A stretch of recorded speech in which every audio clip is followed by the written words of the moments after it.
Berhenti bicara tentang masa lalu. Saatnya menatap masa depan. Bersama Ishak Rafiq, Direktur Eksekutif Masa Depan Institut.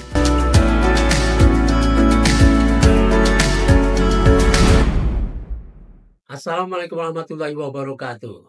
Dimanapun Anda berada, saudara-saudara sekalian, Anda bersama Ishak Rafiq, Direktur Eksekutif Masa Depan Institut. Panjangnya Institut Masa Depan Indonesia. Semoga bulan puasa ini lebih mendekatkan diri kita kepada Allah sekaligus kepada manusia.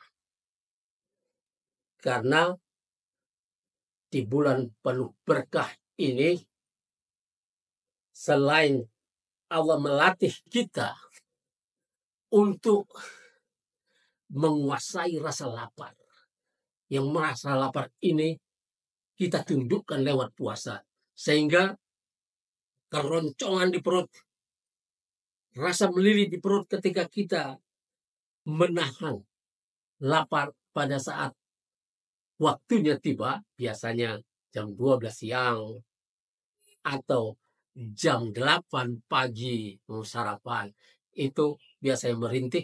Dan ketika puasa datang, Allah melatih kita seluruh Indonesia, seluruh dunia untuk mengendalikan ini. Juga mengendalikan waktu. Lapar ada waktunya, dan waktu ini dikendalikan lewat puasa. Kemudian kita dilatih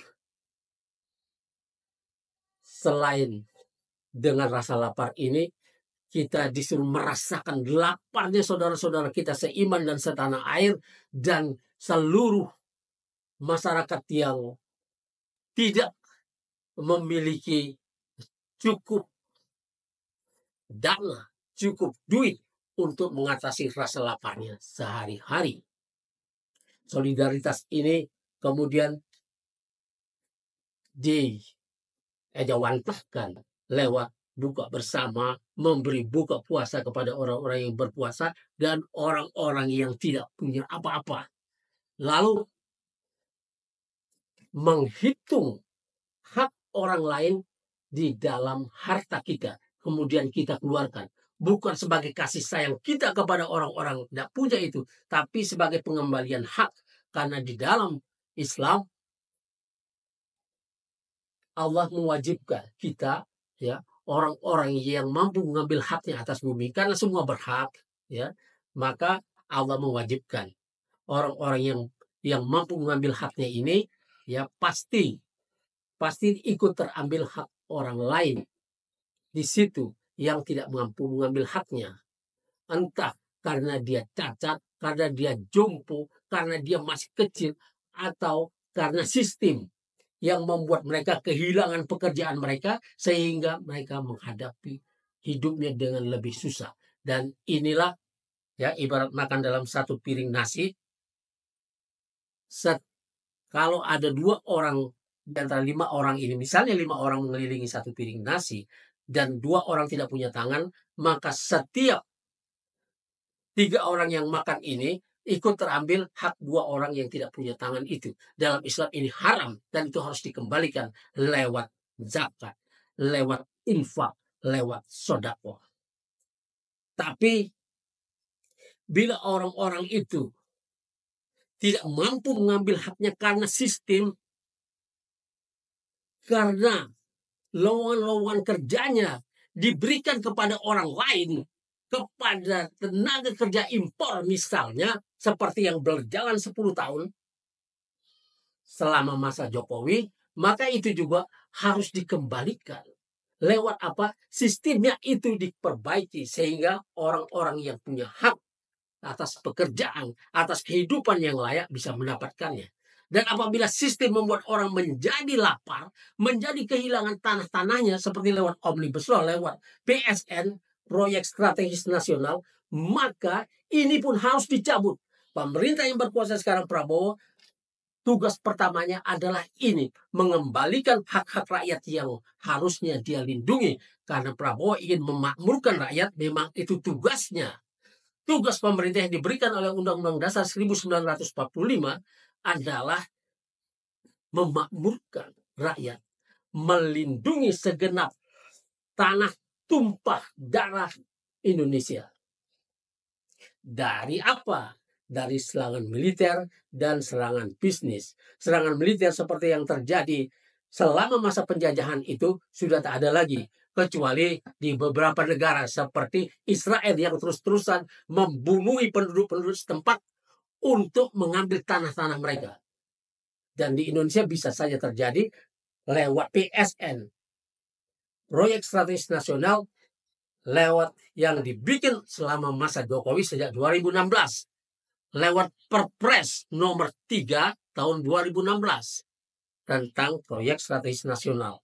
Kemudian ini tahun 2019 baru digarap undang-undangnya, jadilah Undang-Undang Omnibus Law yang diundangkan tahun 2020 itu.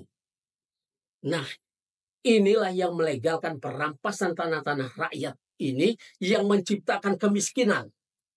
Ada 30 grup usaha yang mendapatkan keuntungan luar biasa besar dari kemiskinan rakyat ini. Dan Prabowo sekarang sebagai Presiden Republik Indonesia harus menyelamatkan rakyat dari ini. Dari kemiskinan yang dibuat secara legal lewat undang-undang dan tekanan. Kita tahu di Rempang dulu, ya berapa kali saya memandangkan, saya podcast kan di YouTube, ya, bahwa perampasan yang terjadi di Rempang itu, di mana negara pada masa Jokowi mengerahkan TNI dan Polri untuk mengusir rakyat yang protes terhadap perampasan itu. Saudara-saudara sekalian, pada masa penjajahan dulu kita telah mengalami perampasan-perampasan seperti ini. Dan kemerdekaan yang diproklamirkan, yang diperjuangkan dengan darah dan keringat dan air mata seluruh tanah air. Rakyat Indonesia bersama kiainya, bersama ulamanya, bersama orang-orang yang bertanggung jawab terhadap ini, ya, melawan penjajah itu supaya tidak lagi terjadi perampasan-perampasan ini. Dan Belanda telah melakukannya dengan legal, yaitu membuat aturan-aturan sehingga semua tanah-tanah itu menjadi yang dimiliki oleh rakyat itu menjadi tidak legal karena harus ada sertifikatnya, dan sertifikat itu dikeluarkan oleh pemerintah Belanda. Pada zaman ini, pada zaman kemerdekaan ini, kita dibuatkan undang-undang Omnibus Law di mana tanah-tanah rakyat itu boleh direbut dan diberikan kepada konglomerat 30 grup usaha yang menikmati ini. Dari Rempang, Morowali, kemudian Seruyan, lalu Kalimantan Tengah, kemudian kita masuk ke Gorontalo, ke Sulawesi, ke Papua, kemudian ke Halmahera, tanah-tanah rakyat yang mengandung tambang dan tempatnya strategis, dia ambil begitu saja untuk kepentingan investor, baik luar maupun dalam negeri, swasta nasional maupun swasta yang berafiliasi dengan luar negeri. Ini perampasan-perampasan ini harus dibenarkan lagi, harus di undang-undangnya harus diperbaiki untuk kepentingan rakyat. Dan inilah yang diharap rakyat dari Prabowo, karena dia berpidato seperti itu, bahwa rakyat ini sudah sangat miskin, tidak perlu bangga dengan segala macam pertumbuhan ini apabila hasilnya adalah kemiskinan rakyat.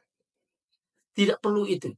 Dan pemerintah harus melakukan perbaikan ini mulai saat ini sebelum terlambat. Bahwa ada hambatan dari dalam kabinet sendiri, di mana Bareskrim misalnya dengan enaknya bilang bahwa Aguan tidak terlibat dalam urusan pemagaran laut sepanjang 30,16 km itu. Ini benar-benar membodohi rakyat, dan ini sebetulnya Prabowo sudah boleh perintahkan Kapolri untuk memecat Bareskrim. Tapi Kapolrinya pecat dulu lebih baik. Karena ini sama sekali tidak tunduk kepada Prabowo. Itu salah satu contoh. Dan 17 menteri yang disumbang Jokowi juga menunjukkan gelagat tidak tunduk kepada Prabowo dan menjadikan Prabowo sebagai pelawak saja, diketawa-tawain di belakang Prabowo ketika Prabowo sedang pidato. Dan ini tidak boleh diteruskan. Saudara-saudara sekalian, kita cukupkan dulu. Wassalamualaikum warahmatullahi wabarakatuh.